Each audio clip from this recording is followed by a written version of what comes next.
सुग्रीव को, विभीषण को, नरसिंह, तुकाराम, एकनाथ, तुलसीदास, सूरदास, इन सबको, कबीरदास, इन सबको कौन जानता। आज भगवान ने अपने शरण में न लगा लिए होंगे तो भगवान ऐसे भक्तों को सदैव याद करते हैं। जितना भक्त स्मरण नहीं करता उतना भगवान अपने भक्तों के ऊपर स्नेह रखते हैं।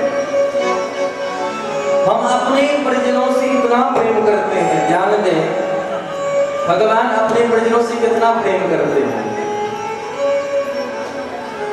भगवान निष्ठुर नहीं है।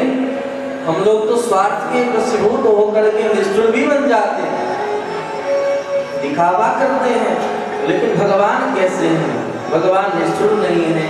भगवान हर पल पल में दर्शन देते हैं। यही बात हम लोग कल के कथा में श्रवण किए। अब कथा में चलें। भगवान से तिलक जो वैकुंठ धाम है, ऐसे वैकुंठ धाम को भी तिरस्कार किया है। किसने? भगवान के भक्तों ने कहा है, प्रभु ऐसे वैकुंठ मोको नहीं चाहिए, जहां आपकी चर्चा ना हो, आपसे बातचीत ना हो, सत्संग ना हो, जहां आपकी प्रेम ना मिले, ऐसे वैकुंठ भी किस काम का। न यत्र वैकुंठ कथा सुधापगा। आप अगर जाएंगे वृंदावन में, वृंदावन से मथुरा जाएं, मथुरा में जन्म स्थान पर जाएंगे तो देखेंगे विशाल अक्षरों में लिखा है न यत्र वैकुंठ कथा सुधापगा। जन्मभूमि तो लोग जाते हैं, वहां पर देंगे भागवत के 5वें स्कंद का श्लोक है, कहते देवदायंती, देवता लोग गान करते हैं न यत्र वैकुंठ सुधापगा। ऐसे वैकुंठ का सेवन नहीं करना चाहिए जहां भगवान की कथा न हो। सुरेश लोगों की न सिद्धताम नहीं सेवन करना चाहिए। अगर सेवन करना ही है तो मोहन हो रसिका भूमि भाव का, हे भावुक रसिक तुम पियो। यह रस पीने का अधिकार यहाँ के लोगों को मिला। अगर स्वर्ग में मिलता तो भला देवता क्या आते यहाँ अमृत पीने के लिए, मानव से मांगने के लिए? नहीं आते। तो ऐसी जगह ही श्रेष्ठ है जहां जो व्यक्ति भगवान के भक्ति से युक्त है, भले नीच से नीच जाति के क्यों ना हो,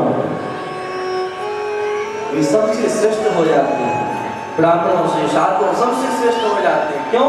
भगवान के भक्ति के कारण। अगर भक्ति करते हैं तो लिंग भी श्रेष्ठ हो जाता है। विराट, रुंड, पुलिंद, पुलकस आदि, कंक, यवन, ये खसादिय, ये जंगली जितने जीव हैं वो भी श्रेष्ठ हो जाते हैं। जैसे अजामिल, गिद्ध, व्याध, गजात, फल तारे गना। तुलसीदास जी महाराज ने एक शब्द में कहा है, एक शब्द में, पाई न कही गति पतित पावन, राम भजो सुनो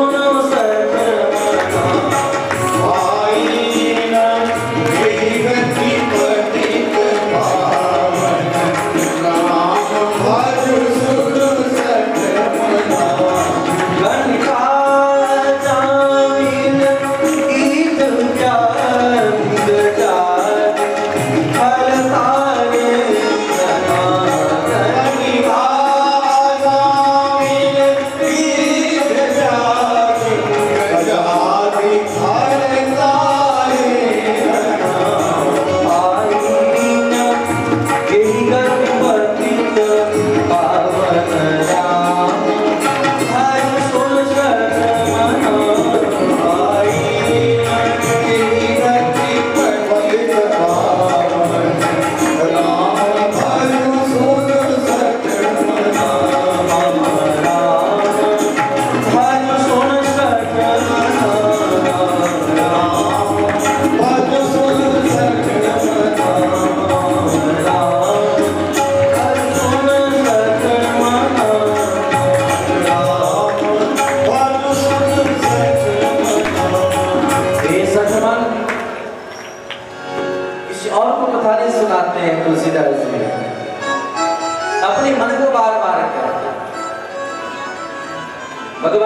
जा रहे हैं विश्वामित्र जी के साथ।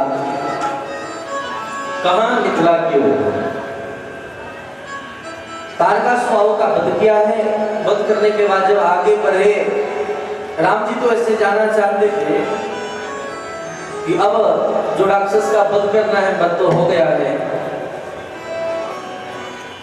क्योंकि जिस कार्य से उन्होंने बुलाया था वो कार्य पूरा हो गया।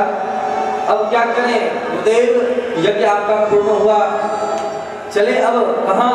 अवध। बोले नहीं नहीं, वो तो छोटा सा यज्ञ था, यज्ञ तो बहुत बड़ा है। बोले अब कौन सा यज्ञ है, कहीं सुनने को तो नहीं आता। बोले नहीं जानते हो, भारत की भूमि है, एक यज्ञ पूर्ण नहीं होता, दूसरा यज्ञ प्रारंभ हो जाता है, और उनमें भी ये दरभंगा है, यहाँ तो होते ही रहता है। बोली राधे राधे। यह यज्ञ पूर्ण हुआ नहीं, आगे धनुष यज्ञ हो रहा है, वहां जाना है। बोले ठीक है, जैसे आपकी आज्ञा। विदा हुए। मार्ग में देखा क्या, तो एक आश्रम है जहां कोई जीव जंतु भी नहीं जाता, सूखा आश्रम है, उधर झांकता भी नहीं, कोई देखता भी नहीं, और गुरुदेव भी बच करके मार्ग होकर के जा रहे हैं। भगवान ने पूछा है गुरुदेव ये कौन सा आश्रम है,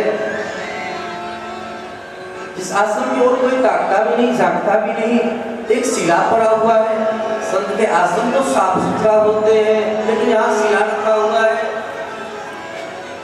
भगवान ने हठात पूछा, जब सुन करके गुरुदेव ने सब कथा अहिल्या के बारे में सुनाया, कैसे बिना अपराध के ऐसे स्त्री को शिला बनना पड़ा। हे प्रभु, हे रामभद्र, आपके चरण कमल के रज को चाहते, चरण कमल रज चाहती, आप जाकर के कृपा करो। सुन करके आज भगवान कह रहे, प्रभु आप तो जानते हैं मैं क्षत्रिय और वे कहाँ ब्राह्मण कुल के हैं, मैं अपने चरण स्पर्श करूं, क्या ऐसा हो सकता है?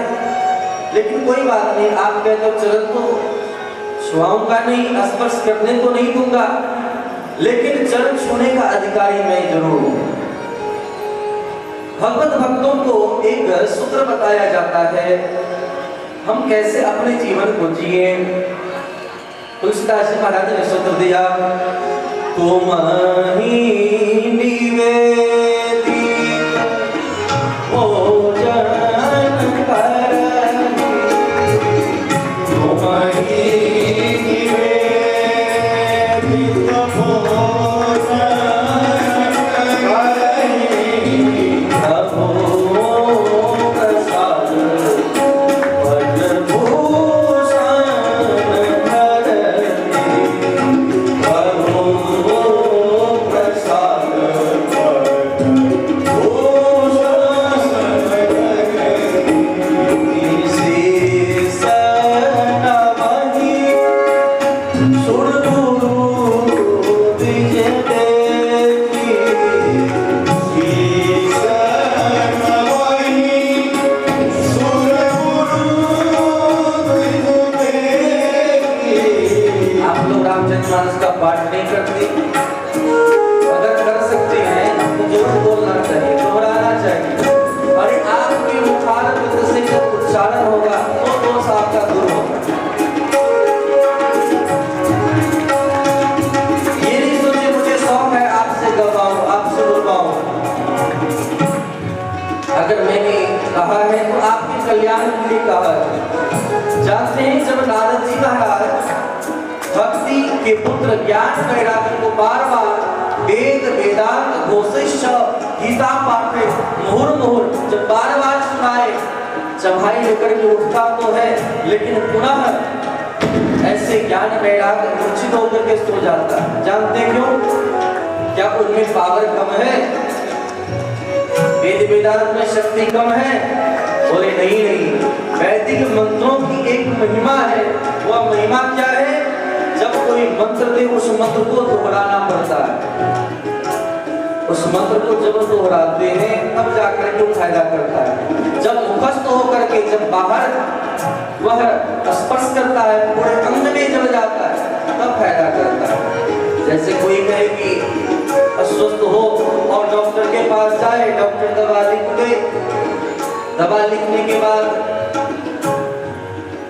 बहुत अगर प्रेमी हो, बहुत अनुग्रही हो, दवा खाने वाले न हो, आनाकानी करने वाले हो और पैसा दे दे, डॉक्टर साहब आप दवा खा लो मैं ठीक हो जाऊं, ठीक हो सकते होंगे?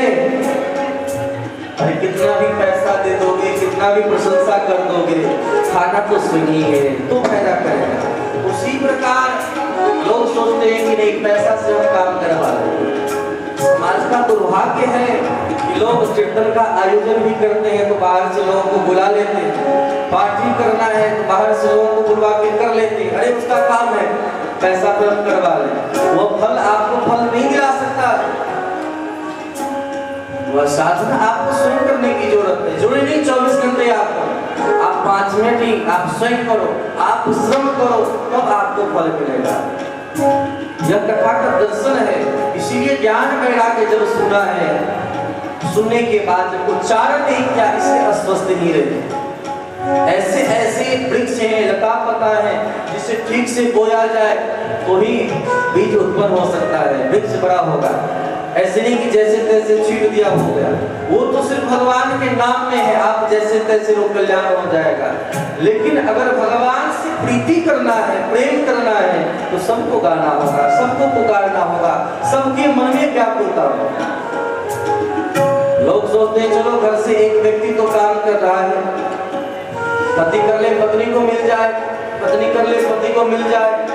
लेकिन कभी आपने सोचा अगर आपको भूख लगी हो, पतिदेव भोजन कर लिए तो पेट भर जाए? कितना भी कोई अपने पति से बच्चों से प्रेम करते हो, कभी किसी का पेट भरा? आप सच कहना, कभी किसी का पेट भरा हो तो कहें यह सिर्फ दिखावे की बात है, कहवे की बात है कि पेट भर गया, पेट नहीं भरता। उसी प्रकार धर्म भी, अगर आत्मस्वरूप भगवान अलग है, भीतर में जो अज्ञानता है, उस अज्ञानता को दूर करके हम सभी उन भगवान के बताए हुए मार्ग का अनुसरण करने का सदैव प्रयास करें, तब कल्याण होगा। इसलिए तो हम कथा सुनते हैं, सत्संग करते हैं कि कथा सुनेंगे, सत्संग करेंगे तो ज्ञान होगी, चेतना जागृत होगी। और जब चेतना हमारे भीतर का जब जागृत हो जाएगा तो हम सही मैंने में उस कार्य को करके भगवान से प्रेम करने लगे। इसलिए सब लोग गाएंगे, सब गाएंगे तो समझ में आएगी। आप भी दुखस्त होकर के जब वह बात निकलेगी तो समझ में आएगा, नहीं तो इस इधर से सुने उधर से निकल गया। तुम ही